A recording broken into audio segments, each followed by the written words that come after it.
I sat at my desk, taking a sip of the coffee my assistant, Megan, had brought me. As usual, it had that awful artificial sweetener I couldn't stand.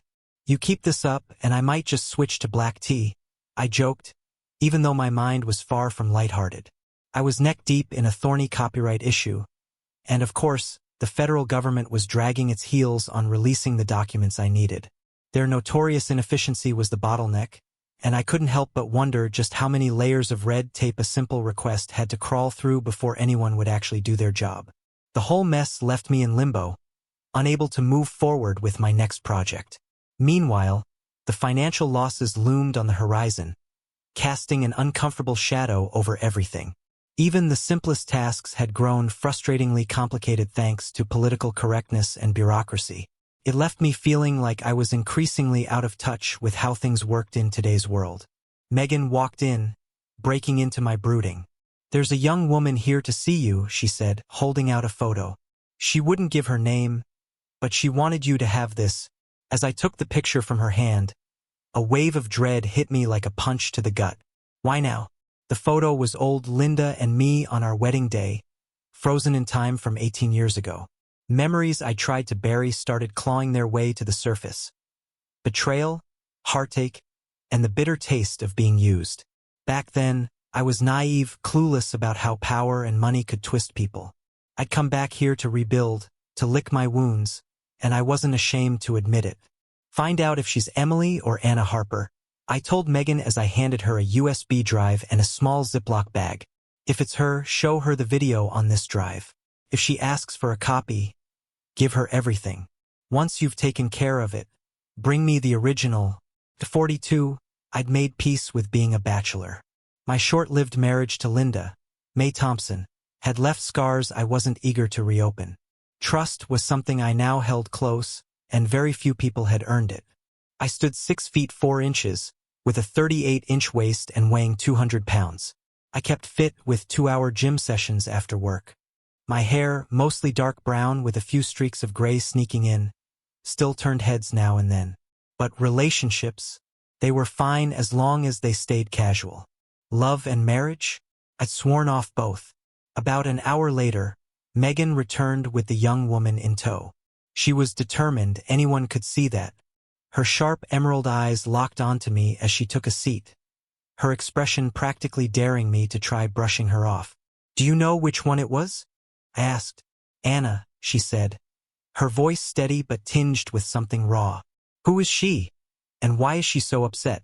She broke down crying, saying we've been lied to all our lives. "If I'm right, you were lied to as well, Anna." She was one of the twins. Identical twins, to be exact. The video clip she'd seen, it had been recorded by their mother, Linda, during our first divorce hearing, 7 months before the twins were even born. I didn't even find out about them until friends let it slip. Linda had never told me herself. "The rest of the files on that drive explain what was going on," I said, watching her carefully. Her determined expression hadn't softened, but I could tell the weight of what she'd just learned was pressing down on her. If I ever tried to reach out to them, her father, who was with the CIA at the time, would retaliate. He hated me so much that he orchestrated my firing from the FBI, fabricating charges against me. According to the documents I'd uncovered, there was even a contract on my life if I dared to interfere with the family.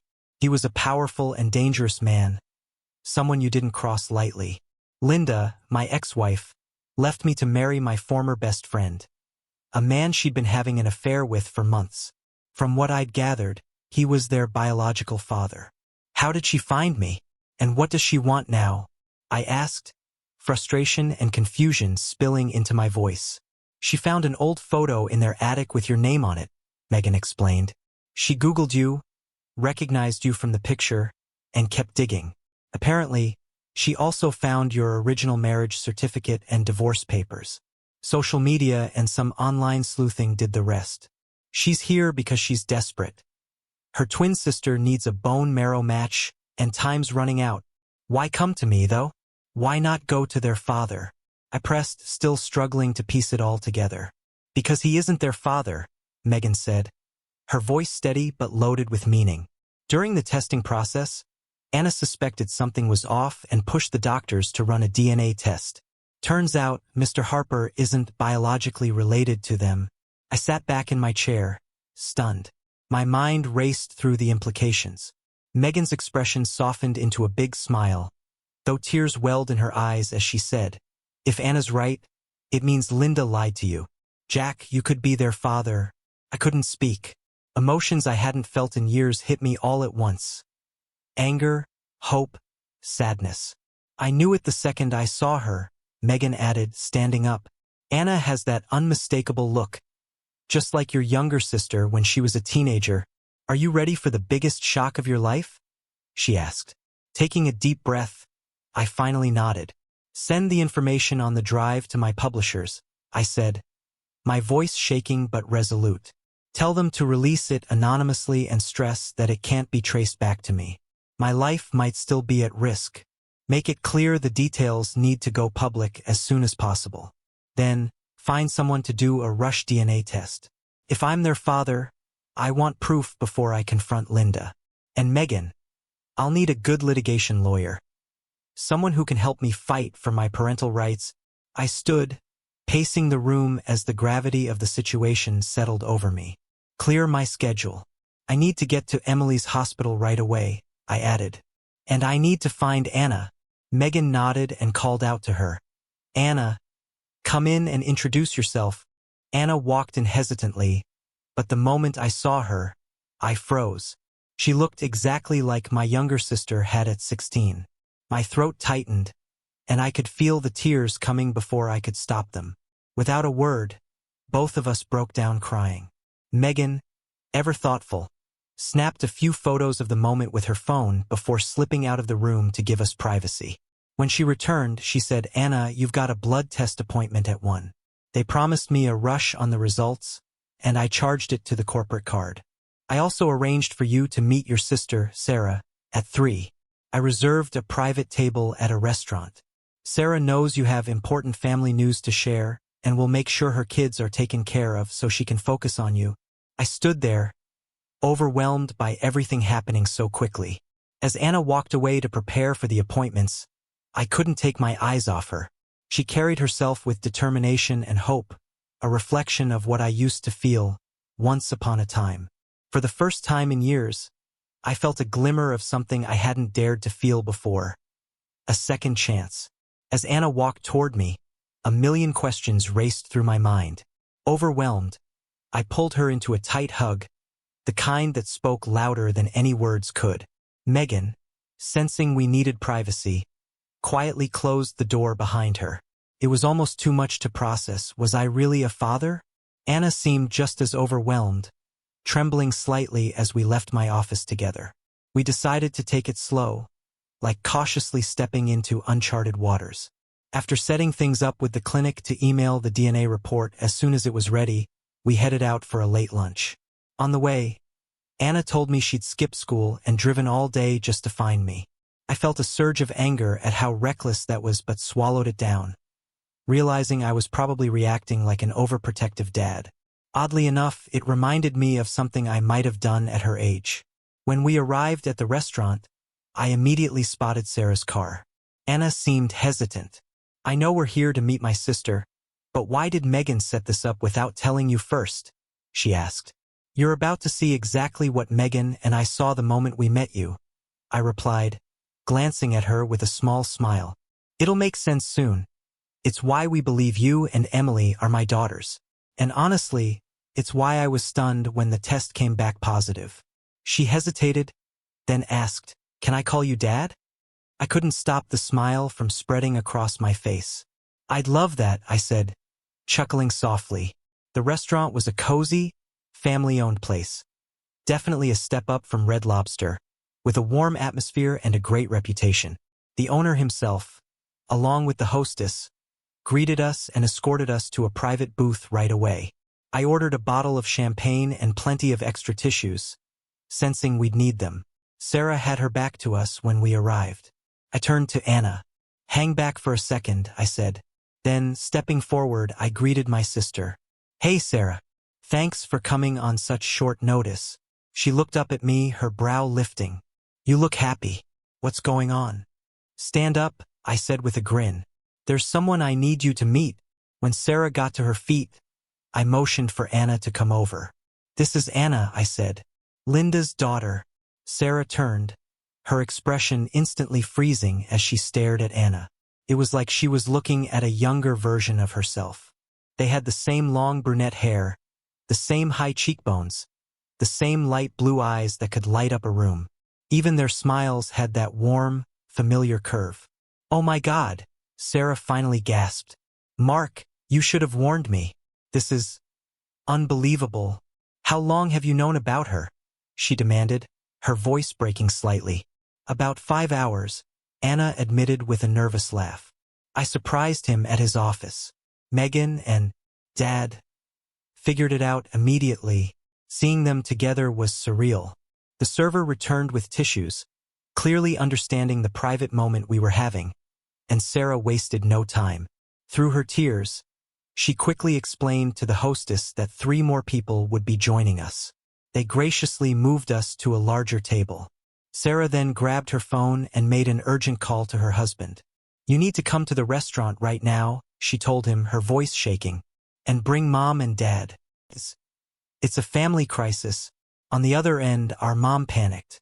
What's wrong? Are you okay? I can't explain over the phone, Sarah replied firmly. Just come. The emotions in the room were overwhelming, but for the first time, they felt like they were leading to something good. As we settled into the larger table and poured the champagne, I started to relax, letting the reality of everything sink in. That's when a message popped up on my phone from Megan. It read, the publisher released the news. It'll be on the 6 o'clock broadcast. Before I had a chance to share the update, Sarah's husband and my parents arrived. My dad, as usual, made his entrance loud and proud, his booming voice filling the room. This better be good, he declared, his tone half serious, half playful. I couldn't help but laugh. For the first time in what felt like forever, life felt unpredictable in the best possible way. Sarah and I stood as my parents and Sarah's husband, Mike, walked into the room. Mom, Dad, Mike, I'd like you to meet Linda's daughter, Anna Harper, Sarah said, her voice full of pride. For a moment, everyone froze. My mom's face lit up as she immediately recognized the family resemblance. She'd always dreamed of having a granddaughter, and the sight of Anna brought tears of joy to her eyes. My dad, usually stoic, was momentarily speechless. When he finally found his voice, he said, I can see it. The resemblance is undeniable. But, wow, this is a lot to take in. Overcome with emotion, my mom moved to sit beside Anna and gently took her hand, holding it as if she'd known her forever. My dad, clearly proud despite his shock, called over the server and ordered 2 more bottles of champagne to celebrate. Once everyone's glass was refilled, I stood and raised mine slightly. I need to explain everything, I said. Anna, quick on her feet, picked up my phone and started recording. I told the story of how we'd met earlier that day, walking them through the whirlwind of events that had unfolded. When I finished, my dad stood up, raising his glass as well. Anna, he began, his voice strong yet full of emotion, we don't need a DNA test to tell us what's obvious. Welcome to the family. You have 2 more aunts who are going to be thrilled to meet you. Promise us one thing. No matter what, you'll always consider this family your home. Anna smiled, clearly moved, and took the phone to speak into the recording. I came here looking for the truth, not knowing what I'd find. Today has changed everything, for Dad and for me. Neither of us had any idea until now. Meeting Aunt Sarah showed me what unconditional love really is. And I know my twin sister Emily will be overjoyed when I tell her. As I looked around the table, I could see that everyone was deeply touched. Even my dad, who rarely showed emotion, had tears glistening in his eyes. My mom, holding up 2 fingers to indicate 2 granddaughters, cried openly, her joy spilling over. I stopped the recording but made sure to capture everyone's happy tears before handing the phone back to Anna. Anna took a moment to save her and Emily's contact information to my phone. She then sent the video to Emily, showing me the message she attached. If what we believe is true, The DNA test will confirm it. Watch the 6 o'clock news. Love, your twin.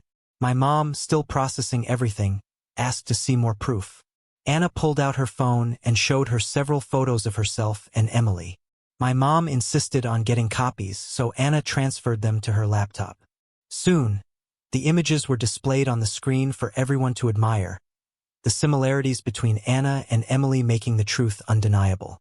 Afterward, Anna turned off her phone and slipped it into her purse, and it dawned on me that no one else knew where she was. My phone rang, breaking the moment. It was Emily.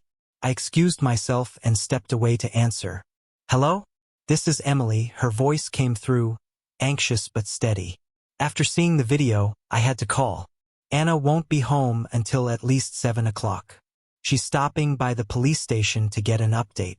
The police came by earlier and left their card. I'm pretending not to know anything for now. I leaned against the wall, my emotions swirling. What should I do? Emily asked. Have him, whoever's asking, watch the 6 o'clock news. Tell him to pay attention to what's revealed about me, I replied. Afterward, say you'll talk when your parents aren't around, then show him the video. Give him my number, but ask him to text me first before calling. Emily paused, absorbing my instructions. Okay, I'll handle it. As I hung up, I wiped my face, realizing tears had started to fall. When I turned back toward the table, my dad caught my expression and gave me a questioning look. Anna mouthed silently, "It's my sister." He nodded, understanding instantly. As I returned to the family I hadn't known I'd been missing all these years. He'll understand after watching the news, I reassured Emily. Once we have the DNA results, Anna and I might even bring the whole family. The whole family? She asked, confused. After explaining Anna's efforts and how quickly the word was spreading, I added, our family has a way of rallying when it matters. I don't know how many will show up, but those who can, will. Why? Emily asked, sounding skeptical. Because in the Patterson family, blood is thicker than water, I replied firmly. If I'm not a match, someone else might be. And just like that? She asked, still unsure. No doubt, I said with a chuckle.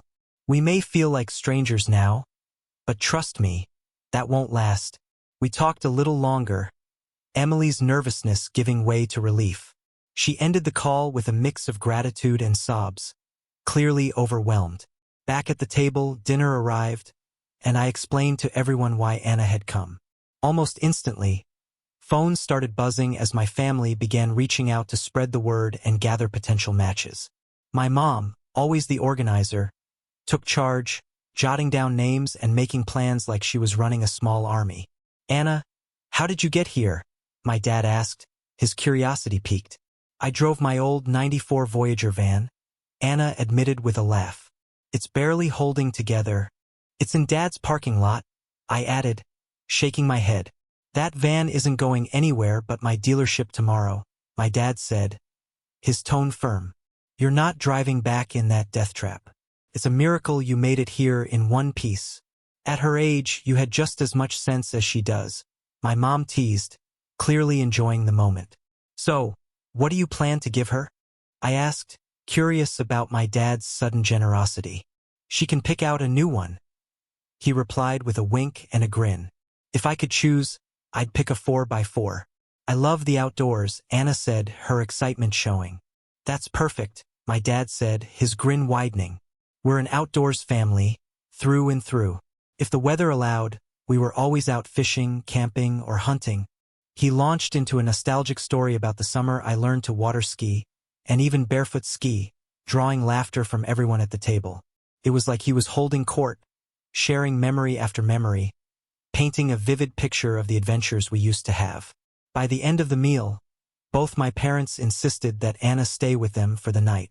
They agreed it wouldn't look right for her to stay with me, and besides, my mom was already ecstatic, planning how to spoil her new granddaughter. After dinner, my dad drove them to retrieve Anna's van and brought it back to their house.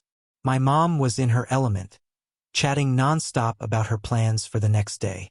My dad, ever the night owl, stayed up until 1 a.m. to make sure everyone settled in safely. Around 10 p.m., I got a call from the police investigator handling Anna's case. It took me 2 hours to complete your background check, he admitted, his voice tired but respectful. The media is buzzing with questions about the information you released. What's your plan? We discussed the situation and the fallout from the news broadcast.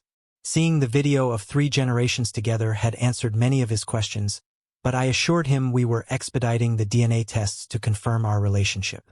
Anna's with my parents tonight, I explained, but once we have proof, we'll be heading back to see if I can be a match for Emily. He paused for a moment, then said, I'll do what I can to buy you some time, but keep me updated. Will do, I promised, grateful for his understanding. As I hung up, I glanced around the now quiet restaurant. The whirlwind of the day had left me exhausted but hopeful. For the first time in years, I felt like I was part of something bigger. A family coming together in a way I never thought possible. Emily later told me the investigator had reported back to her about our conversation. I wasn't surprised. Everything felt like it was moving at lightning speed. Still, I was confronting my past again, but this time with a new resolve. No more intimidation by my ex-wife's family and their wealth or power. This time I had leverage. The media, the courts, and most importantly, the truth. I didn't want revenge. What I sought was justice. Justice for myself, for Anna, for Emily. The proof was undeniable, my resources were in place, and my determination was growing by the second. I wasn't just taking on 4 people. I was ready to face down the federal government itself if I had to. The next morning, I was back in my office, ensuring my schedule was clear for the coming days and assigning tasks to Megan. True to form, Megan was hovering, frequently checking the email accounts like an overprotective parent. So, what's your plan for today? She asked, fishing for details. Couldn't help but chuckle. Megan had a way of prying without being intrusive. And to be honest, I never tired of her presence. In her youth, she must have been every teenage boy's dream. Her soft features were framed by naturally styled brown hair, and her piercing emerald green eyes and full lips still had a magnetic quality. As a single man, I often found myself admiring her from afar, though I was careful not to let her catch me. Finally, her diligence paid off. She let out an excited gasp as the DNA test results arrived. It's confirmed. You are her father, she exclaimed, her eyes wide with excitement. Megan immediately sprang into action. She called the lab to have the results sent directly to Emily's specialist and then started searching for the toughest litigation lawyer in New York. After vetting a few top candidates, she found one who stood out. By mid-morning, she had arranged a Skype call, and the lawyer was on board, agreeing to work on a contingency basis. This case is a slam dunk, the lawyer said confidently. With the DNA evidence, we'll overturn the court order, prove deliberate interference with your parental rights, and expose the intimidation tactics they've used. Even the supposed contract on your life, whether real or not, shows a pattern of control and coercion. The case, even without taking on the federal government, already had the potential to make waves. I knew I had chosen the right person for the job. Megan, I said, send the dusty gray box from the safe to the lawyer. Inside that box was evidence I had spent years gathering. Proof that Linda's father had orchestrated the sabotage of my career and my marriage. Cutting through layers of bureaucracy to get it had been grueling, but it was worth it. Later that day, news began to spread. A police officer leaked a video of Anna's journey to find her biological father and save her twin sister. The story of a runaway daughter reconnecting with her real dad sparked a media frenzy. I called my mom to share the news. Mom, it's confirmed, I said, my voice filled with emotion. I have 2 daughters. Thank God, she replied, relief and joy in her voice. Be ready to leave by 7 a.m. tomorrow, I added. We'll meet at the car lot. I'll inform everyone. Have you contacted your daughters? She asked. We're working on it, I said. The next morning, we hit the road in a fully loaded 2-year-old Ford Explorer. Anna and I led the convoy, with my parents following behind in their tour bus. Behind them were 33 other vehicles, family members and friends who had dropped everything to join us. This wasn't just a road trip. It was a statement. It was the Patterson family, proving once and for all that when one of us was in need, we showed up in force. As we cruised along the highway, my phone buzzed. Before I could grab it, Anna answered, putting it on speaker. CNN is tracking you, Emily's voice announced, excitement bubbling through the line. Wait, what? Anna replied, grinning. Yeah. After exchanging greetings, the reporter mentioned seeing a tour bus with a huge sign that says, "The Roberts are coming." People are already talking about how 1 out of 141 might be a match for me. And oh, by the way, we have the DNA test confirming he's our father, Emily added, her voice tinged with hope and joy. Anna laughed, shaking her head. Well, I'm driving a new 2-year-old Ford Explorer, she said. Dad said if the test was verified, a lot of family would come, but I never expected anything like this. Neither did I, Emily admitted.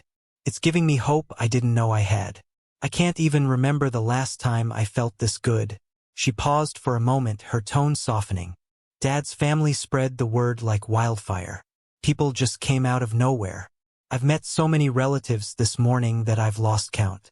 It's going to take multiple introductions before I can remember everyone's names. First cousins, second cousins, even third cousins.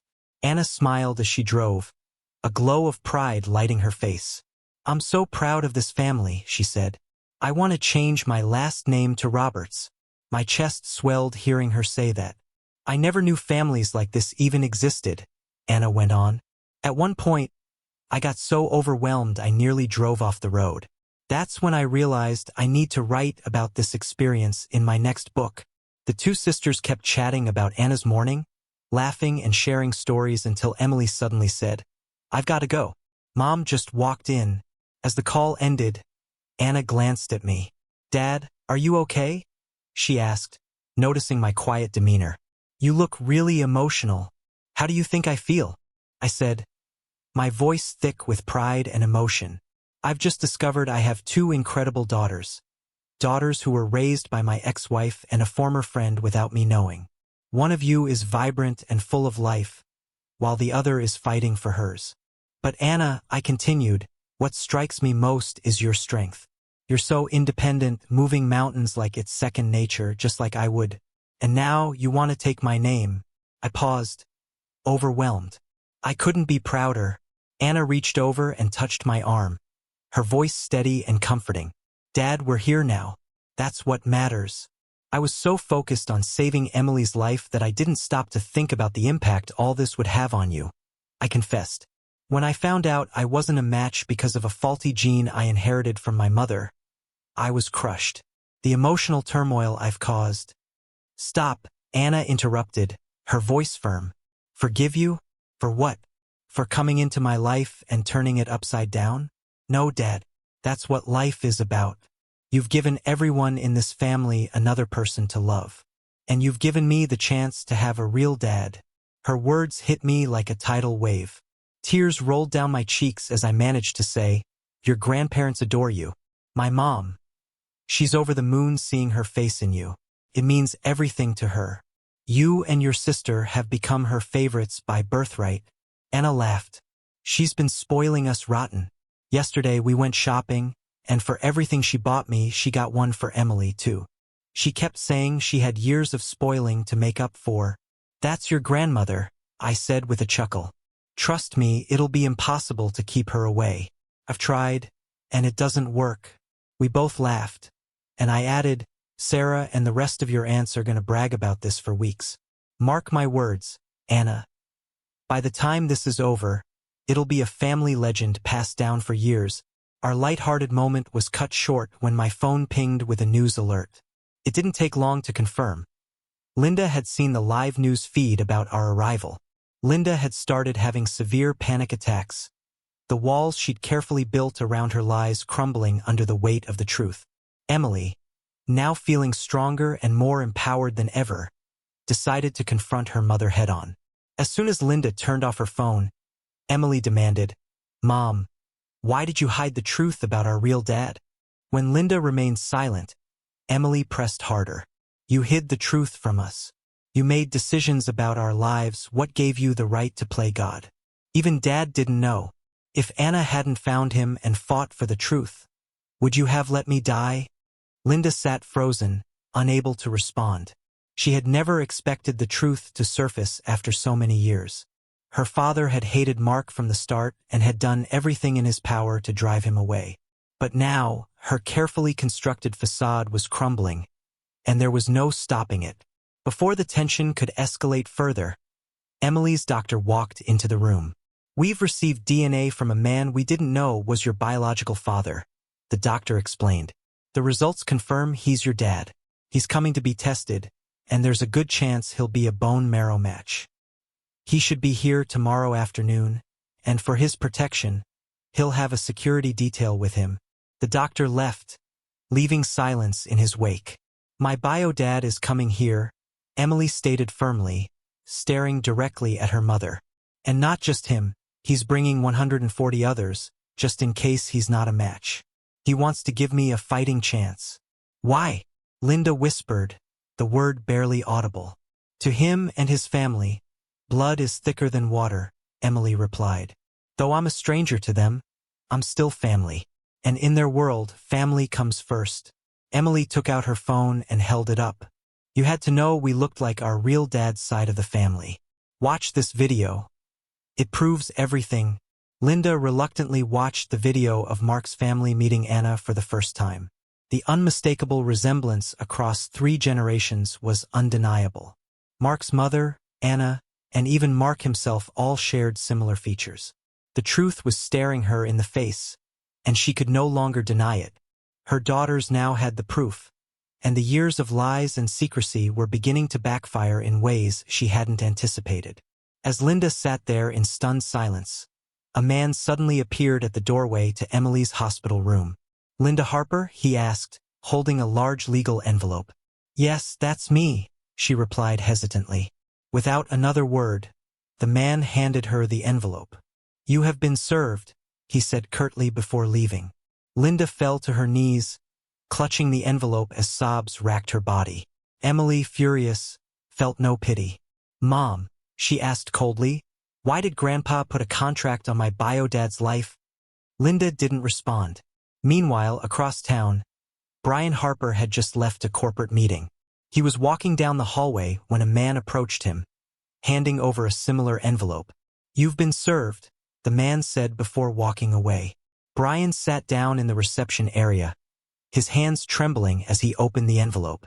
The first document was a lawsuit against him and Linda, accusing them of denying Mark his legal rights as the biological father of their daughters.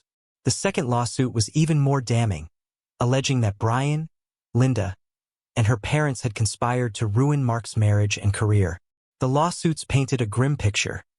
Mark was demanding sole custody of Anna and Emily. He argued that if Anna hadn't discovered the truth and sought him out, he would never have known about his daughters. The filing also claimed moral abandonment, suggesting that Linda and Brian had been willing to let Emily die just to keep their secrets buried. The media coverage surrounding the case made it clear that proving otherwise in court would be a monumental challenge. Brian stared at the documents, memories flooding back of his college days with Mark. They had been roommates and football teammates, once close enough to be like brothers. They had pursued similar goals and ambitions, but somewhere along the way, jealousy and resentment had crept in. Now, Brian was faced with the fallout of his choices, and it was clear that Mark wasn't seeking revenge. He was seeking justice. And for the first time, Brian wasn't sure he had the strength to fight it. Linda had chosen Mark, even though Brian had been in love with her first. Brian had swallowed his feelings and even stood by Mark as the best man at their wedding. But Linda's father never approved of Mark. He dismissed Mark's background as unsuitable for his daughter and harbored a deep resentment toward him. With Linda's father's influence, Brian saw an opportunity to win Linda back.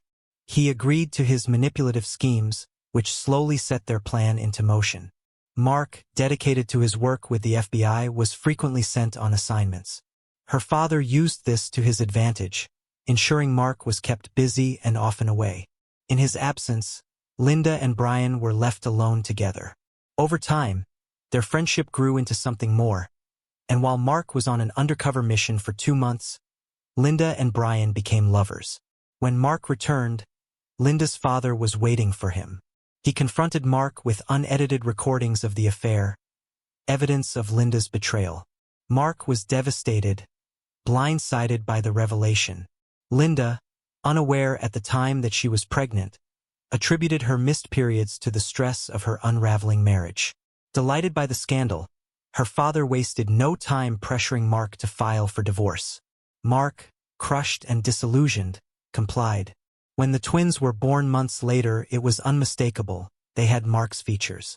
But by then, Linda's father had already orchestrated Mark's downfall.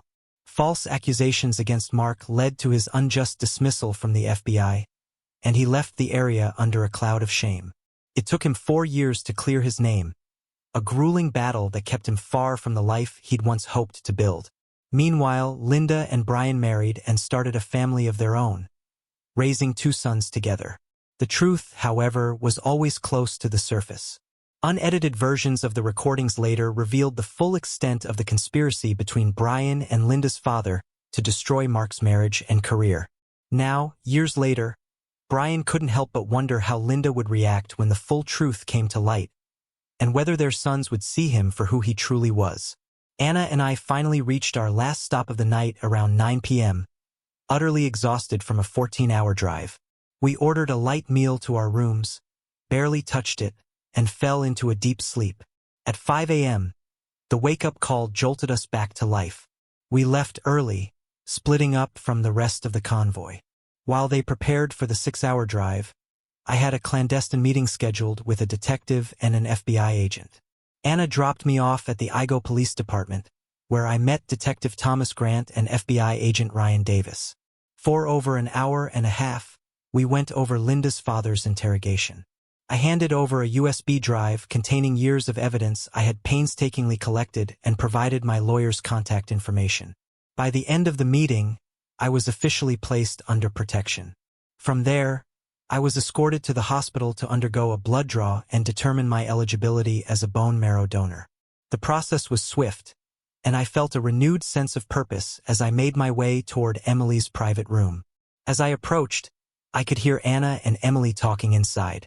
The sound of their voices brought a bittersweet smile to my face. A nurse passing by stopped, recognizing me. "You're the author, aren't you?" she asked shyly. I nodded and signed a copy of my book for her, grateful for a moment of levity amidst the intensity of the day. When I finally stepped into Emily's room, Anna exclaimed in surprise, "Dad!" Emily turned to me, her frail frame nearly unrecognizable compared to the vibrant young woman I had only seen in pictures. Her skin was loose, her body weak, but her smile radiated strength. Her eyes, filled with hope, lit up the room. "Emily," I said softly, walking toward her. "They're rushing the test results," Anna said quickly, filling the silence. "We should know in 30 minutes.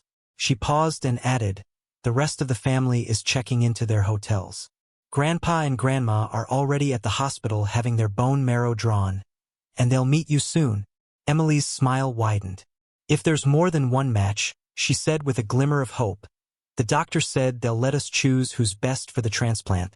Her strength in the face of so much uncertainty was remarkable, and I could feel my heart swell with pride and pain all at once. This was my daughter, one I hadn't even known existed until days ago, and now I was standing beside her, determined to give her the fighting chance she deserved. Plans for a simultaneous double transplant in both of Emily's arms were already in motion. I did my best to explain it all calmly, but the weight of the moment pressed hard on me. Emily, unable to hold back her emotions, broke down in tears. Without hesitation, I sat on the edge of her bed, wrapping my arms around her. "It's going to be okay," I whispered, holding her close as she sobbed into my shoulder. Anna, standing quietly nearby, captured a poignant photo of the two of us, both in tears of joy and relief. It was a moment of raw emotion, and seeing Anna beaming with pride made me pause. I realized the monumental effort she had made to bring us together, and I felt a wave of gratitude and admiration for my daughter. "Grandma, Grandpa, come meet my sister," Anna called out excitedly. My parents entered the room, their faces lighting up as they saw Emily for the first time. The 5 of us sat together, talking for over an hour. Stories flowed, laughter broke through the tension, and for the first time, it felt like we were beginning to heal as a family. The door opened, and Emily's doctor, Dr. Proctor, entered, his smile revealing good news. "My mom and I are both perfect matches for Emily," I announced, barely able to contain my relief. Dr. Proctor nodded and asked if we were ready for the early morning surgery. "Check-in is at 6 a.m. tomorrow," he said.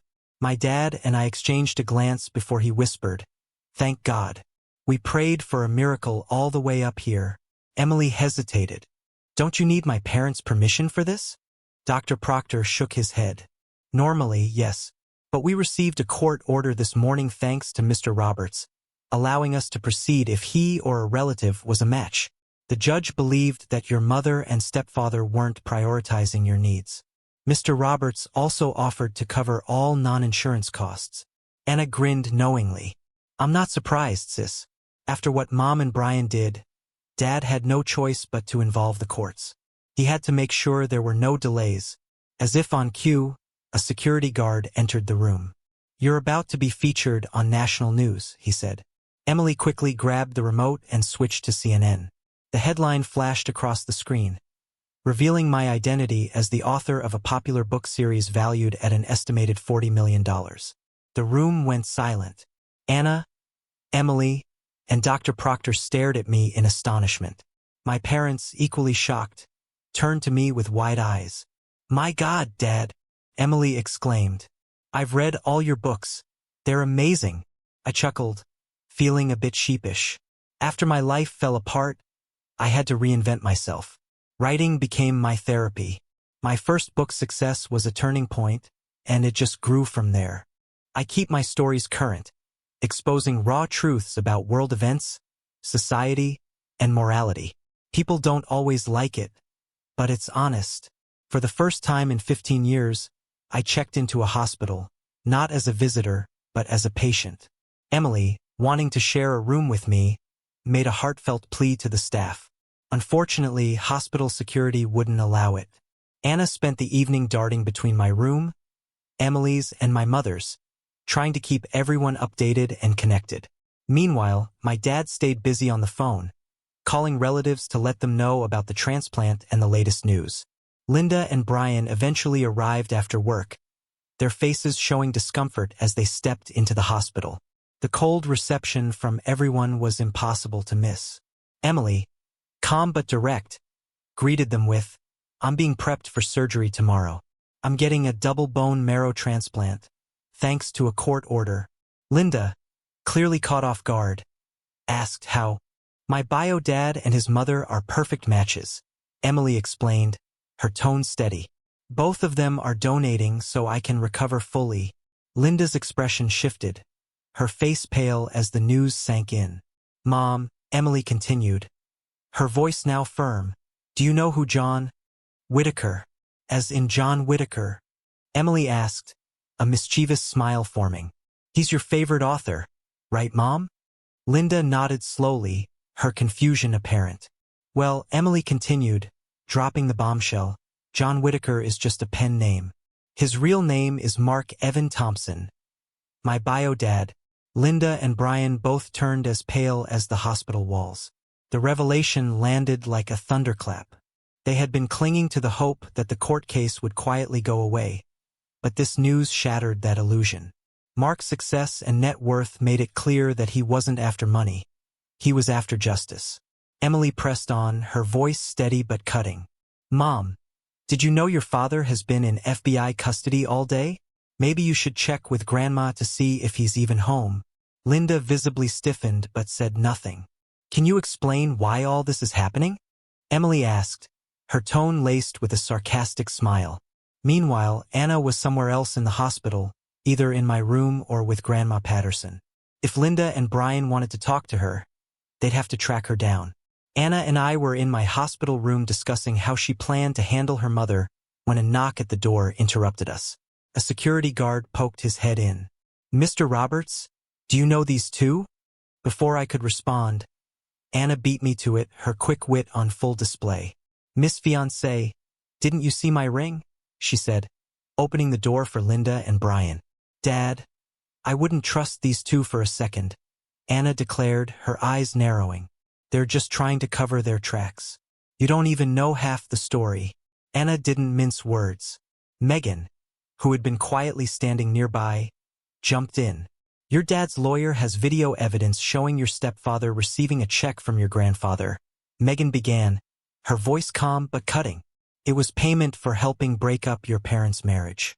If Brian succeeded, he'd get to manage your grandparents' finances for a 3% annual fee. Linda turned pale, her composure slipping further. How do you know this is true? And who even are you? She demanded. Anna didn't hesitate. Mom, she's Dad's fiancée and a skilled researcher. Her name is Megan Taylor, and I trust her a hell of a lot more than I trust you, Anna said firmly, her voice steady with conviction. Linda's face drained of color. Her daughters were pulling away from her, and there was nothing she could do to stop it. Megan is telling the truth, I said, backing her up. I've instructed my lawyer to release all video and audio recordings to the FBI, including a letter from your father. In his own words, he admits that he paid for the recordings out of spite. He didn't care about the cost or who he hurt, as long as he got what he wanted. I locked eyes with Linda, my gaze unwavering. She turned to Brian, searching for some denial, some reassurance, but his guilty expression said it all. In that moment, Linda's face crumbled as the full weight of her choices hit her. She wasn't just losing a legal case. She was losing everything.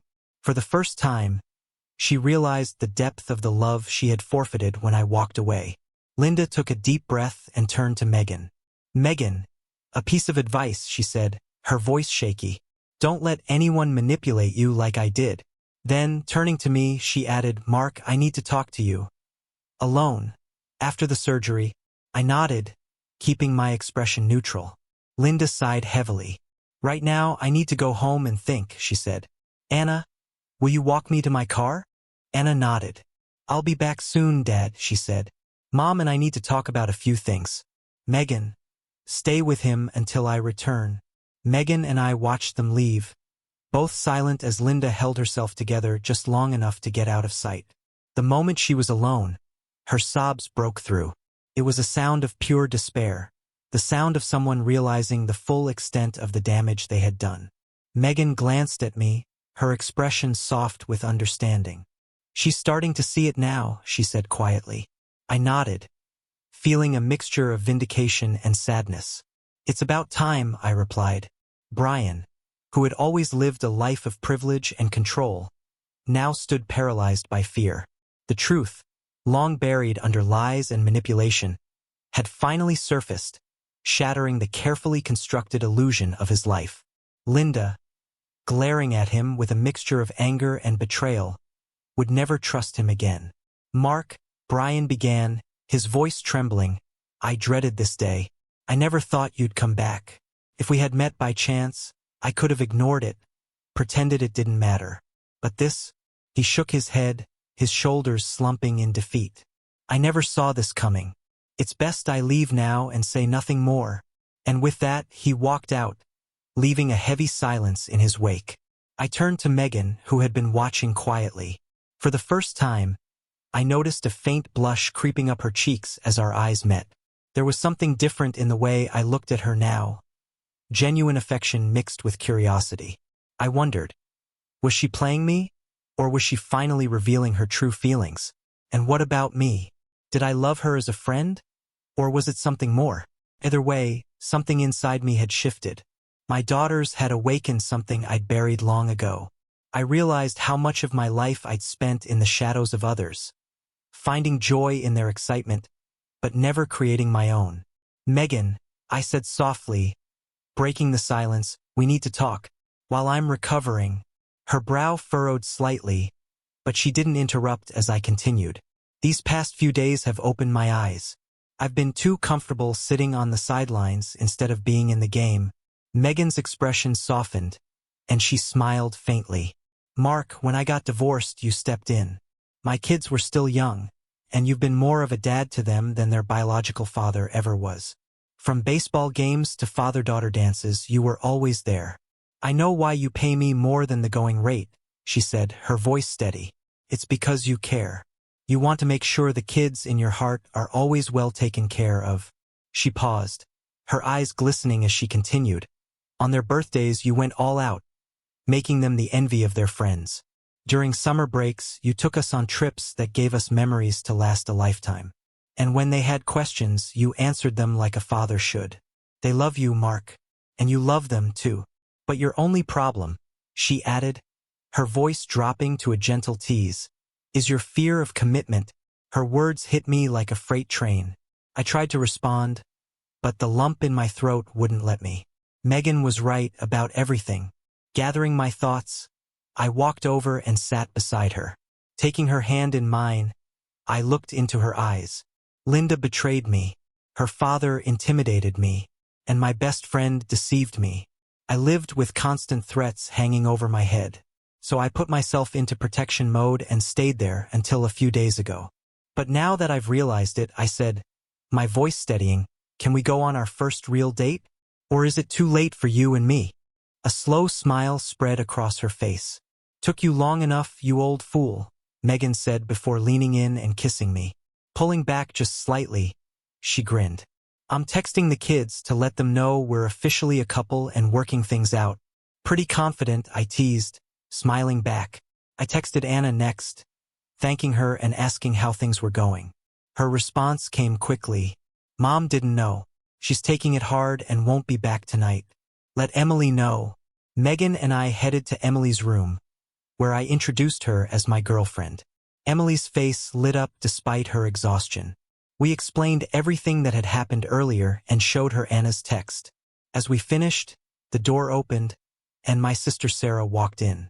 She glanced at Megan and froze for a moment before a knowing smile spread across her face. I just had to meet her, Sarah said, stepping forward. Megan, what are you doing here? I opened my mouth to explain, but Sarah's sharp eyes darted between us, and she put the pieces together herself. Oh, I see what's going on, she said, grinning. She finally got it, didn't she? Sarah said, a teasing smile spreading across her face. Took him long enough. Turning to Emily, she added, Emily, I'm your Aunt Sarah. And the guy coming in right behind me? That's your Uncle Mike, my husband. You'll figure this out soon enough. We speak our minds in this family, like it or not. I chuckled, excused myself, and headed to the nurse's station. As I walked, I texted Anna, asking about Emily's pizza preferences. Her reply came back quickly. She likes everything except anchovies. With that in mind, I called a local pizza place and ordered 3 extra-large pizzas and 3 2-liter colas for quick delivery. Then I called my dad. Can you bring Mom up in 30 minutes? I asked. We're having a pizza party in Emily's room. We may have bent the no-eating for 8 hours rule just a little, but once the pizzas arrived, the mood in the room was electric. Laughter and chatter filled the air as slices disappeared, one after another. Even the head nurse came in to calm us down but left with a slice in hand. Later, she stopped me in the hall. You know, she said, your actions lifted the spirits of this entire floor. I can't thank you enough. By 4 a.m. it was time. My mom and I were taken to the prep area for surgery. We held each other's hands, supporting each other silently until it was time to be wheeled into the operating rooms. I stayed awake just long enough for the anesthesia to kick in. When I woke up, it was done. Now all we could do was wait and pray. Dr. Proctor met with everyone, informing them that the bone marrow transfer had gone well. It'll take a few hours to see if it's successful, he said. Hearing this, many of the family members began preparing to head home. For the first time in days, there was a sense of relief, hope, even. Meanwhile, Megan stayed by my side. You are the worst patient ever, she teased as I tried to sit up. But I'm not sick, I protested, grinning. No, but you're like a bull in a china shop. Impatient, unruly, and miserable. Keep it up, and you'll have a bad reputation in no time, she said, smirking. Once Megan was confident I was stable, she handed me my phone. The first texts I saw were from her kids, both of whom were clearly eager to hear about the day's events. When is Mom getting her engagement ring? And when do we get to meet our new sisters? One text read. I showed Megan the messages, laughing softly. Your kids are smart, I said, watching as her eyes welled with tears. They had a lot of questions when I told them I was coming here to watch over you after the operation, she said, her voice catching slightly. The whole story came out. And they weren't surprised, Megan said, smiling through her tears. They said, Mom, he's always treated us like his own. Most of our friends envy us for having him as a dad. We've always seen him as our real father. Her voice broke, and she wiped at her eyes as she finished. They've been waiting for this for years. I grinned. I guess we won't have a long engagement. Then, shaking her head, Megan chuckled. Nope. Have you heard from the twins? I asked. Anna and her mother are with Emily, Megan replied. Under the circumstances, Emily's doing well. She's still on medication, but she's full of questions. Anna told her about the pizza party, and Emily couldn't believe how much she looks like your mom and Sarah. She's already planning a girls' day out with them once she's better. I swung my legs over the side of the bed. Get me my pants. I need to see her myself. And I need to check on Mom. The nurses, of course, weren't having it. It's too soon after surgery, one of them said firmly. But I wasn't about to let that stop me. I wouldn't be swayed, so off we went. Megan and I hand in hand. Surprisingly, my pain was manageable, and I was determined to see Emily. The moment we walked into her room, we immediately noticed a difference. Her complexion looked healthier, and there was a sparkle in her eyes that nearly brought me to tears. She smiled weakly but warmly, and I felt a weight lift from my chest. Who are Olivia and Daniel Taylor? Anna asked suddenly, breaking the moment. They're my kids, Megan replied, a hint of curiosity in her voice. Olivia is 13, and Daniel is 11. Why? I got a Facebook friend request from them this morning, Anna said, raising an eyebrow. So did Emily. Both girls exchanged a look, and I couldn't help but laugh. Both of you need to read what they sent me, I said, handing Anna my phone. She read the message, smiled, and passed the phone to Emily, who looked at it and giggled. I'll need that back, I said. I have to add their numbers to my contacts. At that moment, Linda entered the room, her expression cautious but earnest. Mark, can we talk privately? She asked. I nodded, and we stepped out into the waiting room. Linda took a deep breath before speaking. I had a long talk with my mom last night, she began. She admitted that she remembered how much my dad hated you, but she never imagined it would go this far. I stayed silent, letting her continue. My daughters want to finish the school year here and then move in with you, Linda said, her voice breaking slightly. They want their last name changed to yours. They've told me, in no uncertain terms, that what Brian and I did is unforgivable. I can't argue with them. They've even said they'd take me to court if I refused. They don't trust me anymore, and honestly, I don't blame them. Will you take them? I looked at her for a moment, letting her words sink in. You know my family wouldn't let me say no, no matter how I felt, I said finally. I will gladly take them, and so will Megan. We'll just need a bigger place. I'll drop the suit against you if you agree to joint custody, I continued. But the case against the rest of your family will still proceed. The twins are old enough to make their own decisions. Linda hesitated, then nodded. I agree to joint custody, she said. I'll even pay for the name change myself. That won't be necessary, I replied. But thank you. We walked back into Emily's room together. The girls were watching us closely, their expressions a mix of hope and apprehension. Megan, I said with a grin, it looks like we're going to need at least a 6-bedroom house. Megan smiled knowingly, and the girls squealed with delight. Linda turned to them and said, Girls, your father and I have agreed. You'll get your wishes. If Megan agrees, I'll call the lawyer tomorrow to start the process for your name changes. Mark, Megan said, turning to me with a playful look, are you ready for this? A house full of teenagers?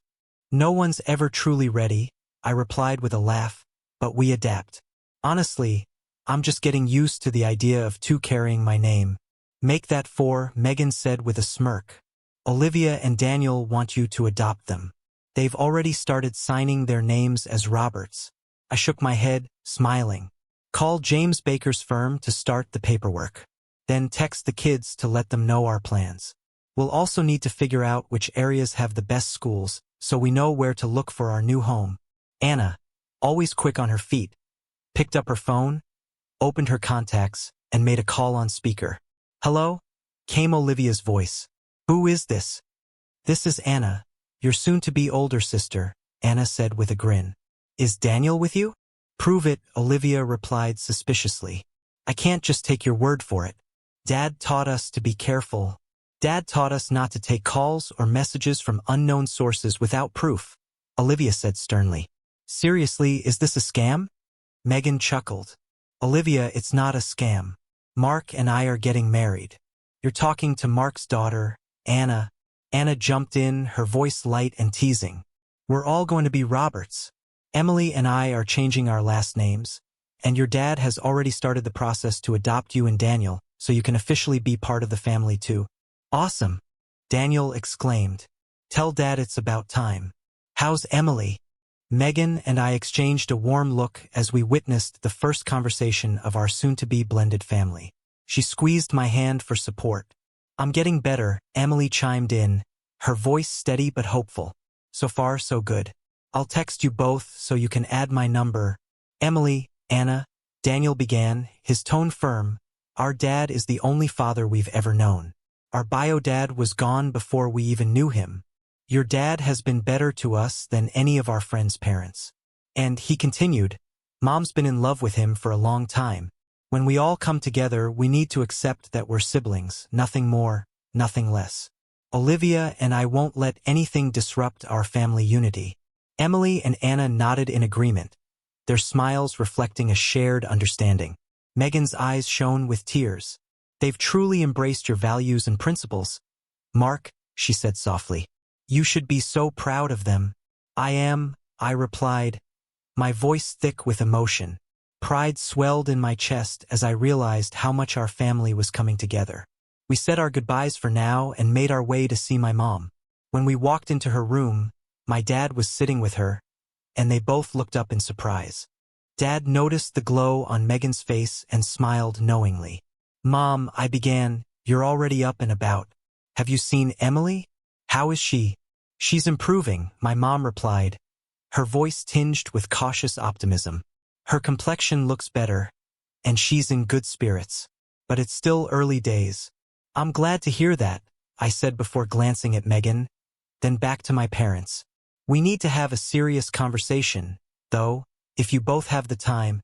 We're not going anywhere, so let's hear it," Dad replied, leaning forward.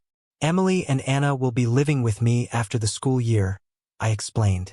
"They'll also be changing their last names to ours. Linda has agreed to joint custody and the name change. It was the twins' idea." "That's wonderful news," both my parents said in unison, their faces lighting up. "But that's not all," Megan added, her voice brimming with excitement. "Your son has finally decided to make an honest woman out of me." She grinned. "Margaret, are you ready to help plan a wedding?" My mom's eyes filled with tears as she reached for Megan's hand. Dad's smile broadened, his pride unmistakable. They didn't need to say anything, we could see their approval in their expressions. And I added, "I'll also be adopting Olivia and Daniel. They've decided to take my last name as well. Megan and I will start house hunting as soon as we get back." "What finally made you come to your senses?" Dad teased, his grin widening. "We all knew how you both felt about each other." I laughed. "I think I needed to be hit over the head with a 2x4, I admitted. But now I'm trying to get Mom's approval to knock some. Evan Roberts, behave yourself," Mom said, playfully scolding Dad. "You're not at the yard selling a car." Megan grinned and turned to Mom. "Have you thought about your wedding plans?" "We haven't discussed it much yet," Megan admitted, "but since we're blending 3 families, I think it should be a true family affair. I'd love for Sarah to be my maid of honor, Mark's best man to be his brother-in-law, and ushers from his family.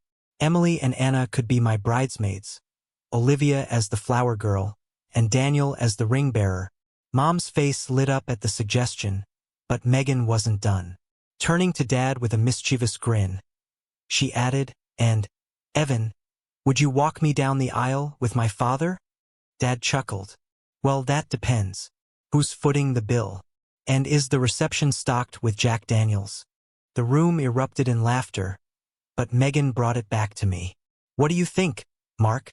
It's perfect, I said, smiling. It'll bring everyone together. If that's what you want, let's make it happen. A question lingered in my mind. Should we invite Linda? I asked aloud. Both of my parents answered firmly, and in unison. No. Mom, Dad, I began, choosing my words carefully. In the coming weeks, the media is going to expose a lot. I'm suing the federal government, Linda's parents, and her husband. But I believe Linda was as much a victim as I was. She paid a price years ago, I continued, and now she's paying again in ways we can't even imagine. She thinks she's lost her daughters forever. I paused, glancing at Megan before concluding. Inviting her to the wedding might help the twins rebuild their relationship with her, and help all of us move on from the past. Megan and my parents exchanged looks of surprise and respect. Where did that wisdom come from? Dad asked, his tone genuine. I smiled and squeezed Megan's hand. These last few days have taught me a lot, I replied.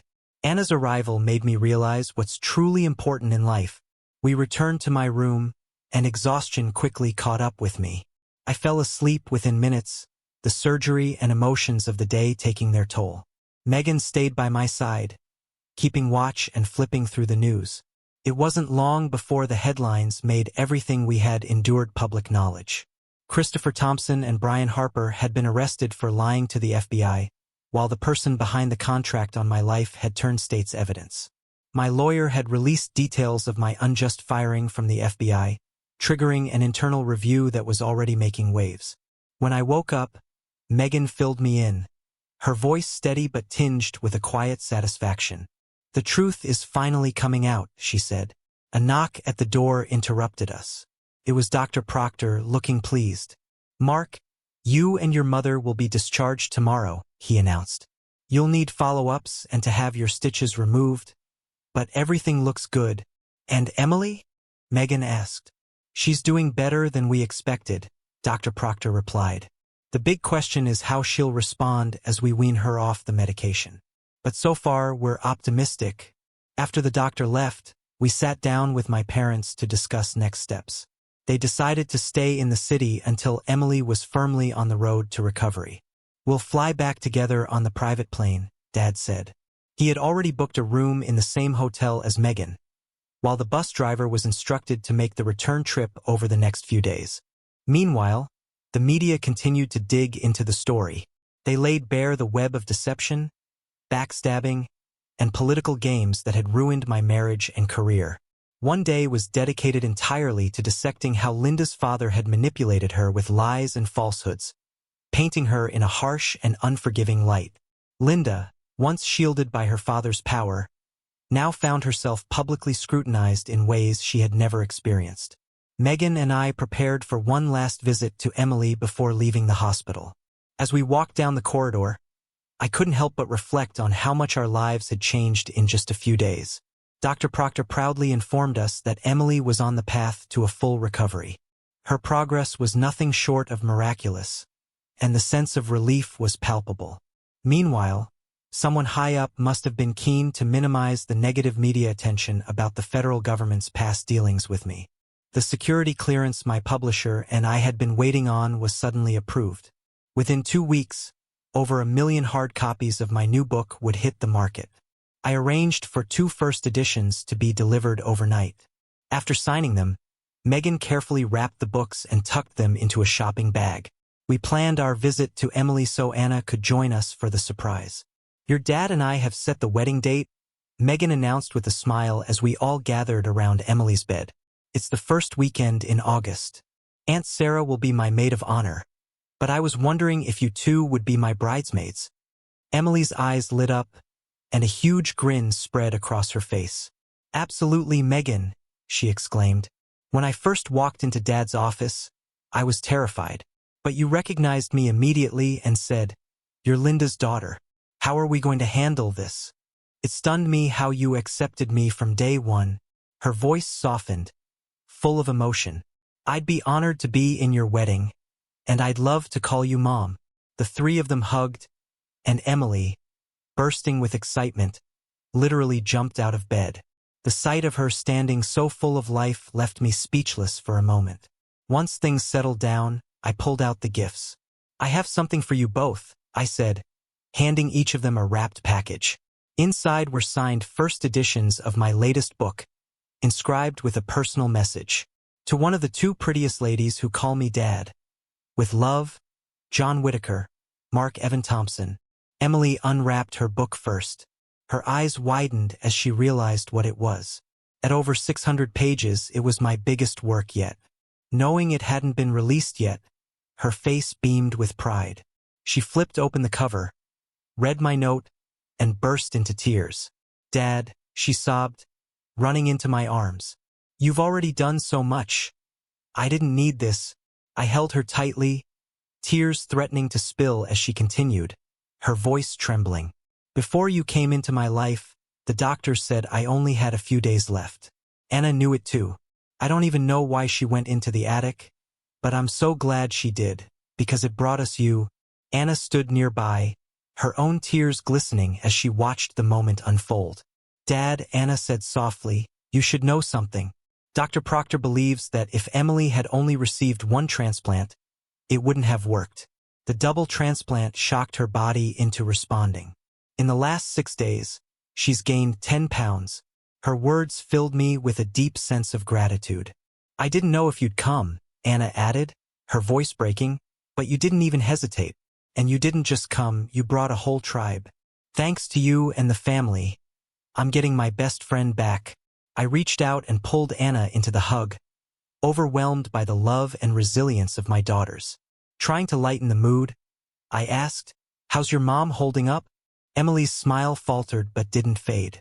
She's filed for divorce, she said, her voice steady. She's also started therapy to deal with a lifetime of lies. She told me she now understands what you went through and how ashamed she feels for not seeing it sooner. She said, only someone who has experienced it can understand. It's a living hell, but her work and friends are her support.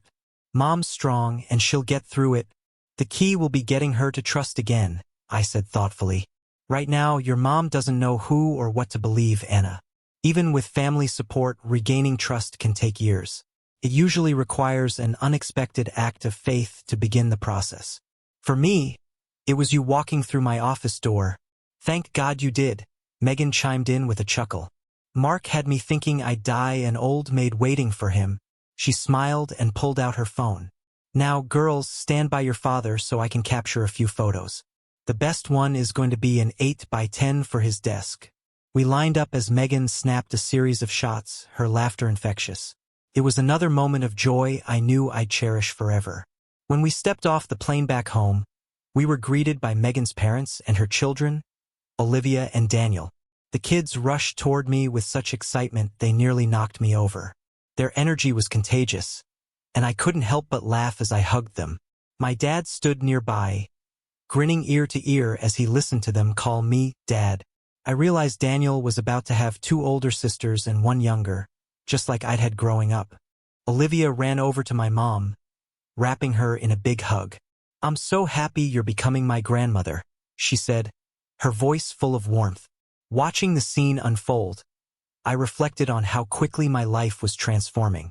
These unexpected blessings, a family, love, and a future I hadn't dared to dream of, felt like a gift I could never have imagined. Megan and I decided to postpone our initial plans until after the wedding.